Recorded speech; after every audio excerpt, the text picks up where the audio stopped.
Hello everyone, in this video I'm going to explain the different ways by which the seeds disperse and why.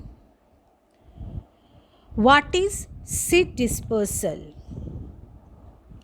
The scattering of seeds over a large area away from the mother plant by agents of dispersal is called dispersal of seeds.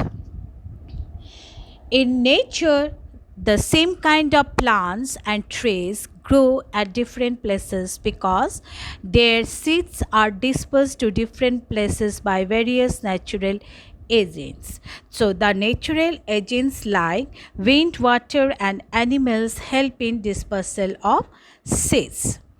Dispersal of seeds is beneficial for the plants because it provides the following advantages to the plants. Dispersal of seeds prevents overcrowding of plants in an area. So, it helps in the better survival of plants. It prevents the competition for water, minerals, and sunlight among the same kind of plants. Because if all seeds from a plant fail at one place, there would be too many plants struggling to survive and use the same resources. So, dispersal helps to provide uniform air, water, and nutrients to all plants. It helps the plants grow in new places or new areas.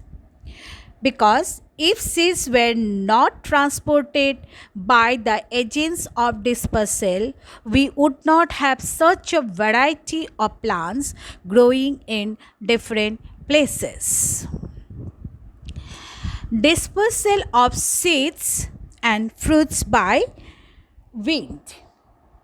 Certain seeds have developed several adaptive features which help them to be dispersed by the wind. For example, seeds of drumstick maple plant have wings attached to them, so they can be dispersed by wind far away places. Seeds of dandelion, mother, and cotton have air around them, which help them disperse easily by the wind because this hair makes the seeds very light. Grasses, orchids, and begonia have small and lightweight seeds which can easily be blown away by the wind and dispersed. Number 2, dispersal of seeds and fruits by water. Certain seeds develop floating ability in the form of spongy or fibrous outer covering.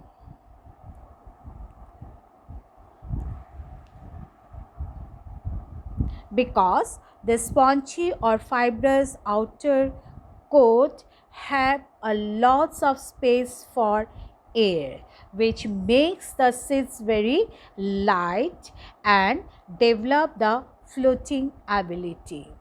The coconut fruits have a thick fibrous outer coat which enables them to float in water and is carried away by flowing water to far off places.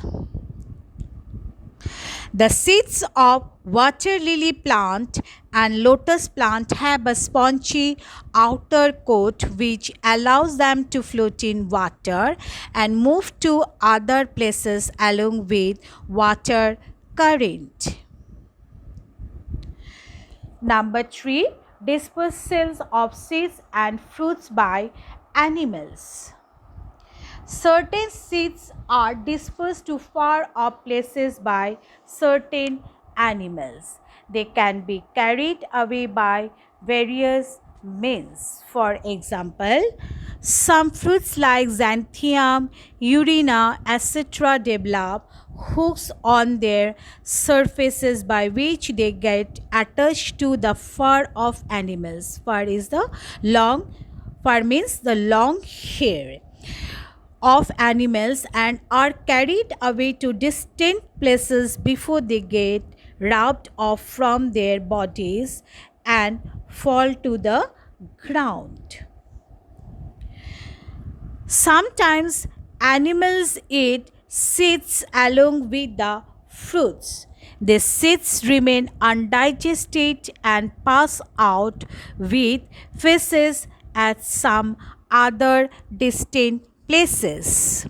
Because sometimes what happens, these seeds are hard, so the animals cannot be able to digest these seeds, so these seeds remain undigested and pass out with feces at some other distant places.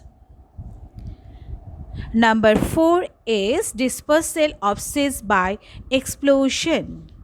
Sometimes the fruits of a few plants burst with sudden jerks on drying. This results in the scattering of seeds from the parent plants. Dispersal of seeds in plants like balsam, castor, pea, and geranium takes place by explosion of their fruits.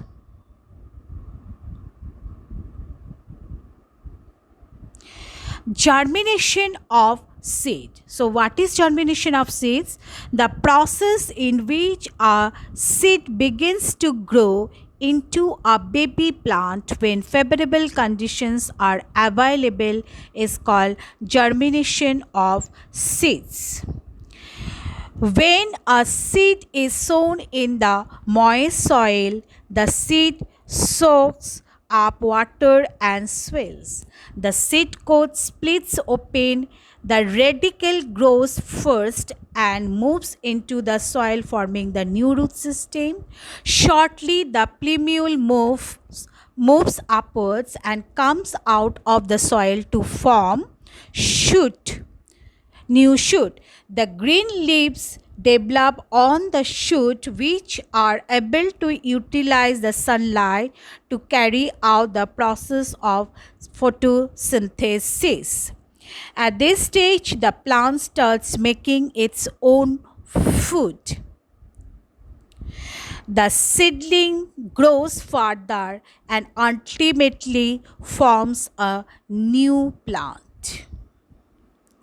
So, what we can say, the process in which a seed begins to grow into a baby plant when favorable conditions are available is called germination of seed.